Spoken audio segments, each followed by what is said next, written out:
everyone, this is Jackie Cooper with Crypto Mom 2 Talk Show and the Blockchain Legal Institute. I want to thank everyone for hopping on and remind you to please like and subscribe because we have a lot of great conversations coming up in the queue, and I want to make sure you always have knowledge about what is happening in our community. So today I have a guest on that actually is talking about technology that we all use every day in our hand. Can't tell you what that is just yet, but I will tell you in a second. But for those that are actually new to Crypto Mom 2 and the Blockchain Legal Institute, let me just share a little bit more about my journey. I am I guess I'll switch it up today. I am a blockchain entrepreneur from the perspective of being an educational consultant as well as a legal consultant, even though very non-traditional, as well as being an author. So I've written a number of books, and actually my guest today has also written a book. And so we're going to be talking about that. I've written the Bitcoin Cinderella books, the Bitcoin Cinderella and the Seven Dwarfs, Bitcoin Cinderella. Both of those are available right now in Spanish and English on Amazon. And I'm about to write the next book, which is the Bitcoin Cinderella and the Pink Sands Treasure of Bermuda, which is going to be very exciting. And depending upon when you hear this broadcast, if you hear it before October 24th, definitely hop on to the Blockchain Legal Institute's live, virtual, free educational global summit, where the Premier of Bermuda actually will be doing our keynote. If you hear this broadcast after October 24th, still visit Blockchain Legal Institute, www.bli.tools, in case you're not on the Zoom, if you're on the audio. Because we are going to be hosting 2 or 3 events every year. We're going to have lively conversations and important information related to current events. So it will have a legal outlook on it, because everything that we do, we're impacted by laws, by case laws, by government decisions. So everything in our life has a legal overtone to it, but it'll also be content knowledge. So that way you can learn more about the different verticals, from artificial intelligence to cryptocurrency to Bitcoin to Ethereum, blockchain use cases, you name it. That is the purpose of the Blockchain Legal Institute, a decentralized library for all of our decentralized resources. So with that being said, my guest today, I have, and if you hear a ping, that's because there's so much going on. People are messaging saying they're really excited about what we're about to talk about. I met this guest through a variety of referrals through my online networking on LinkedIn, Twitter, and other networks. And we had a chance to speak about his life journey, both traveling around the world to China and other locations, of which I've also gone. If anyone has the chance to go see the Great Wall, it is phenomenal. It was on my bucket list. But, again, in our hand every day, we have something that probably 20 years ago, no one ever thought would be attached to our hip. And that object, as everyone probably suspects, is your phone. How often do you actually go out of the house without your phone? How often do you actually maybe not have your phone in your bedroom so that way you can actually set your alarm? These are things that, years ago we would never think about, but our youth today, the adults today, it's one of the staples. And, like if you lose your phone, or for me, our talk today is very relevant, and I'll tell you about that in a second. If you can't charge your phone, then what do? And actually, before I hop over to my guest, I'm going to tell everyone a story, because I was traveling down to meet my co-founder for the Blockchain Legal Institute back in July.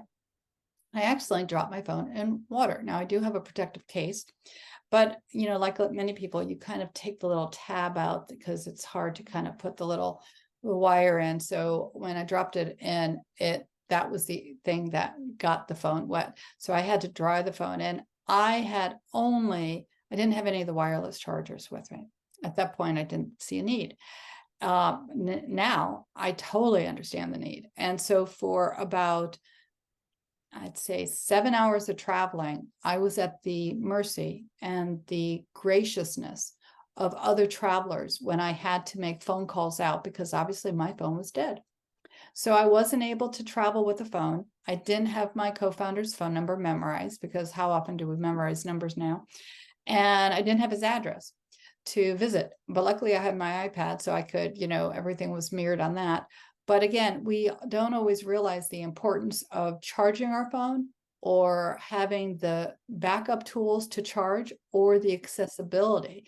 And so with that, I'm going to welcome my guests onto the talk show because we have a lot to talk about. How are you doing today?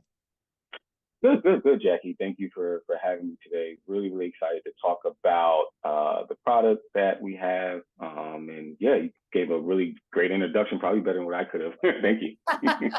That's fine. So, why don't you go ahead and share a little bit about your life journey? Because I'm all about stories, and everyone's story is a little bit different. But when we talked, there was a lot of things that we had in common. So, how did you even get into tech? How did you even get into writing your story? Tell us a little bit more. Yeah, sure. Thank you.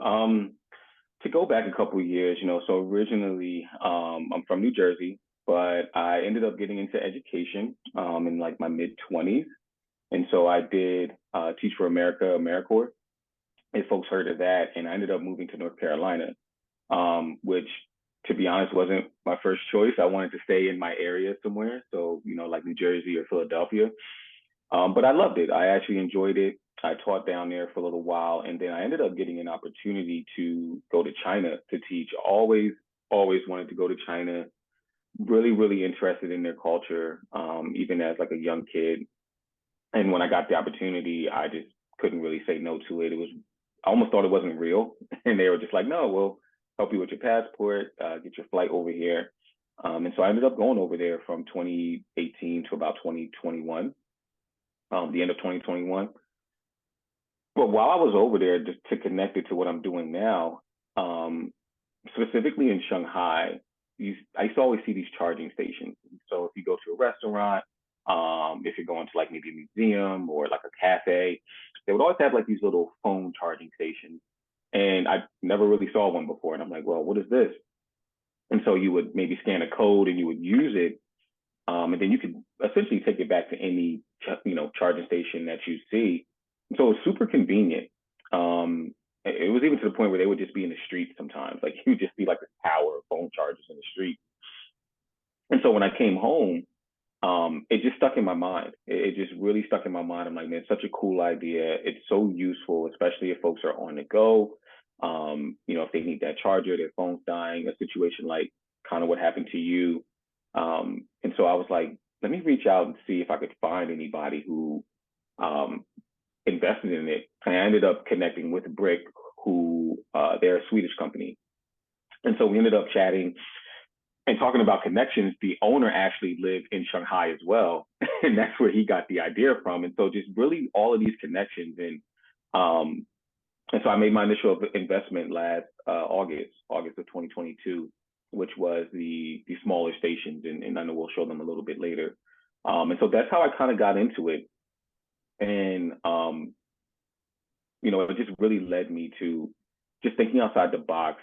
In my time over in China, I agree. If you have a chance to go, definitely go. I didn't get a chance to see the Great Wall because there was a lot of restrictions going on during that time, obviously. So I thought definitely something I want to see. I went in November of 2019. It was right before COVID hit in the Right. States. And so, I feel really blessed that my daughter and I were able to take the tour. So yeah. It was perfect. I mean, I think it's perfect that you got a chance to see it because, Mhm. right when I got over there was essentially when COVID happened. It was just like as soon as I got over there, the world shut down, and so obviously it limited a lot of travel. But I had some friends who went, and they showed me pictures, and I'm like, it's still on the bucket list to get a chance to go see it. But yeah, I just really, really, really hold my experience in China in high regard because it definitely changed a lot for me. It changed a lot of my mindset and just the way that I approach life. This is kind of a piece of it, right? Like investing in this company. And the other, I would say, piece of it, you talked a little bit earlier about the book writing. During COVID, stuck in the house like everybody else. And I just had this idea in my head for a fiction novel. And I always really floated with the idea even before I left. But again, right, just not having the time. to really kind of sit down and write it. And I just really just disciplined myself during that time to start writing it. It took me about a year and a half to go through the whole editing and all that good stuff and to find like a publisher.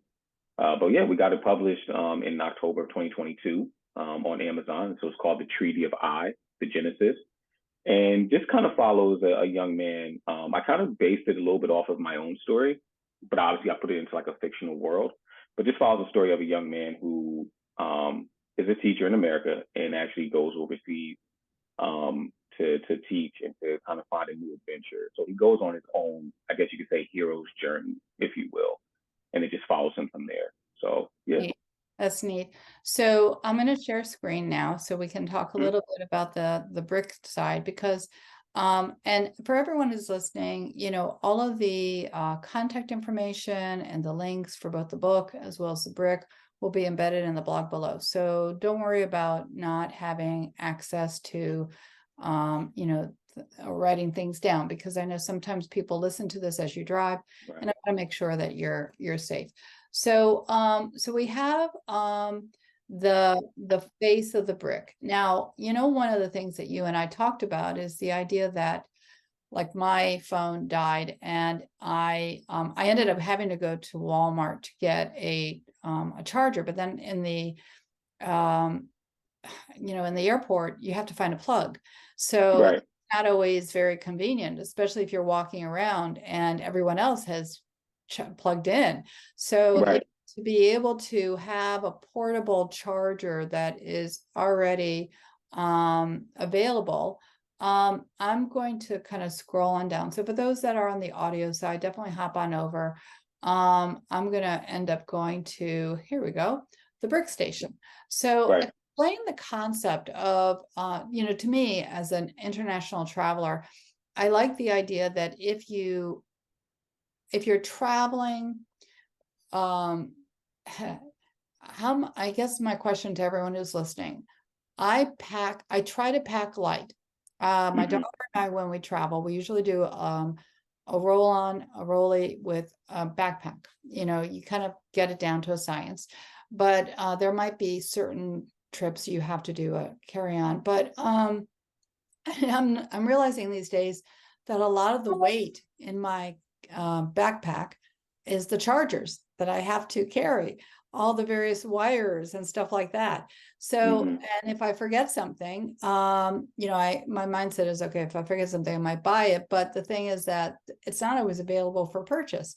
So tell us a little bit more about this brick concept, because I like the flexibility of it, and I can see so many applications of where it can be. You and I were talking about how it's similar to like the Tesla stations, where Right. electric car, you know where they are as you're, you know, tootling on the road, and if your battery gets low, you know, you can plug in.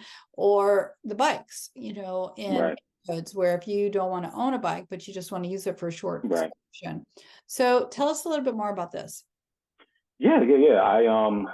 I'll start with a couple examples, right? And so kind of going off of what you said, and like wanting to pack light and, you know, having those instances where like your phone dies on you, you know, for a lot of people, that's a huge fear, right? I can't think of a name for it, but there's an actual word for it, where it's like the fear of your phone dying, right? Like research and statistics have shown that like people will leave concerts early, they'll leave like restaurants or venues early if they feel like their phone is going to die, right? Because the other thing, sorry to interrupt, is I sometimes use my phone for directions, which drains the battery. And if you are going somewhere and then you have to return, and you don't have, now granted, I should always have in my car, but I don't, because I have two cars, one for my daughter, one for myself. If I don't move the charger from the car, all of a sudden I am at a loss, and I have found this at times. So you're right, there is a fear that you're going to be without the ability to communicate. Now, years ago, we didn't have the ability in the car to communicate anyway, but also from a safety perspective for women, it is important to have your phone, so that so that way, if you feel uncomfortable, you have the ability to either make a call or to do something else. So, yeah, go ahead. No, exactly, exactly. And I think it's a safety issue, right? It's like, if you're out at a concert venue or again, right, if you're just kind of out and about, and you need that phone to maybe call an Uber to contact a friend, right? So you have these real fears that again, like you said, maybe weren't really a fear 20 years ago, right? Like my first phone was a Nokia, right? Like, but, it was just like, the run of the mill kind of chunky, bulky phone. But obviously phones have evolved and we can run our entire lives through it. We can run our entire businesses through it. And so it is essential for them to be charged while we're on the go. And so, and I'll give you two examples. So you kind of talked about the airport as well. Last year when I was traveling, when I first came home, I was going down to Orlando, going to Charlotte, going to different places. And so I would just be walking through the airport, and obviously airports have like the stationary charging stations, right? Where you have to be connected to the station. So I remember I'm walking by, and like all the charging stations were like full. So you had people kind of like not necessarily fighting, but like waiting to use the plug-in charger on the wall. And so they're like, laying on their luggage, trying to charge their phone. And I'm like, man, this would be so good to have here, right? Because you wouldn't have people having to stay connected to a wall to charge their phone. The other example I'll give you, last night, I'm in the mall. And again, right, they have like these stationary charging stations, right? So I see this one young lady charging her phone. Obviously, she had her phone charger, but she's connected to it, right? Why not allow her to use a portable charger and continue to shop? And I think that's the idea of it, right? It frees people up to continue to shop, to stay, to continue to explore. And so I have these small, kind of set stations and whatnot. And the idea is, it has three plugs on it. So it has the charger for the Type C, it has the Apple charger. And so it can charge your phone, Here we go. obviously. So Yep. for those So that's that how it are looks. yeah, you can see it here. Um, and yeah, and they're already charged, right? Because once you put them into that charging station, you'll see like a blue light will light up and that'll let you know it's like recharging. Or it'll let you know if one is fully charged. And so once you actually go to the station, there's a short QR code on there. You scan that, it'll take you to the app. Download the app, you put your information in there, and then one of those bricks will pop out, and then you can take it and go on about your business. And I think what's nice about it is you can return them, kind of like what you said about the shared bikes, right? Like the city bikes, that you see in like Philadelphia, Los Angeles, New York.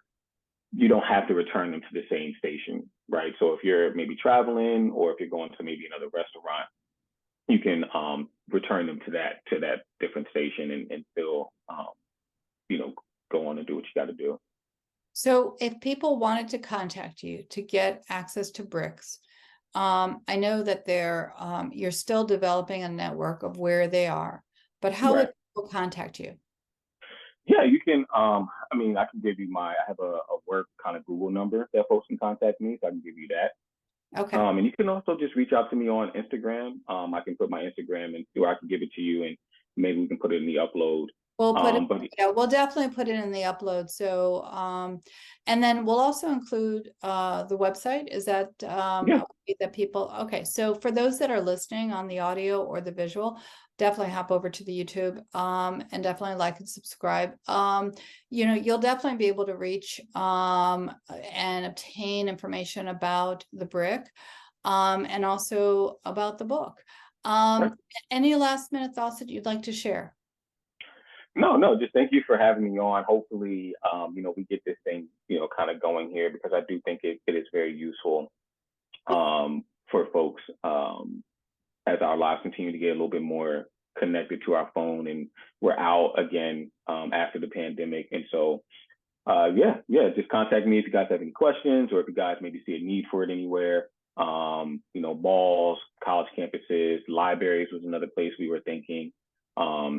Especially for younger folks who are maybe studying late night. Thank you for having me. Yeah, no, I definitely see the need because being in the blockchain industry, we're all about tech and we're Right. all about connection. And, whether you're traveling from country to country or you're just staying locally, the phone is one of the technologies that is constantly being used. And we Right. the battery life of the phone is critical. So the only time that it's not being in use is really when we're sleeping.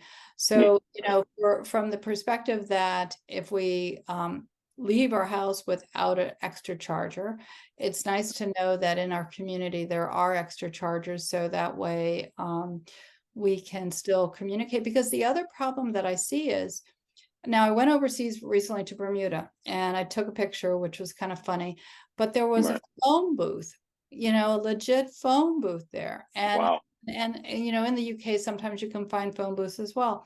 But how often do we have coins for a phone booth?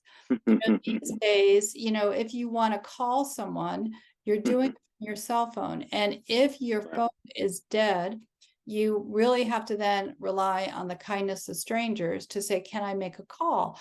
And they're not going to always be as willing to have you make a call. I found that out. I mean, they were kind to me, but one of the people said, I don't know if you're scamming me. I'm going to keep this on hands free so I can hear who you're talking to, which was, I was legit. But, again, I understand that there's a lot of different, SIM swaps and things like that go on. So people are a little bit cautious, and having chargers like what you're talking about frees people up in terms of the concern about, how do I charge my phone? It just becomes, oh, well, I'll just go over here. It's second nature. Yeah. Exactly right. If hey, look, I know this mall has these charging stations, so let me just run over here and then we can continue to go. And, essentially, you're renting it for, an hour or two, but, if folks are like, hey, look, I need it for 3 days, I mean, that's fine. You can take it with you and go however you want. And then after the 5th day, the system just charges you full price for the brick and you can actually keep it. Okay, so that's another option. So everyone who's listening, remember, there's a lot of new tech coming out, and it's important to stay up to knowledge with, options, because that's all what we're about, is creating options for the lifestyle that we want to live. And, again, another area that you might want to think about is putting it near beaches, because a lot of times people might be going down to the beach and not thinking about the phone, and then all of a sudden they realize 5 hours later, it's a hotel, I need to charge my phone. So you never know. But for everyone who's listening, again, as I always say at the end of my calls and chats, be kind to yourself, be kind to others. We're all connected, and literally now we're all part of one world. And have a great day, guys. Talk to you soon. Bye. Thank you.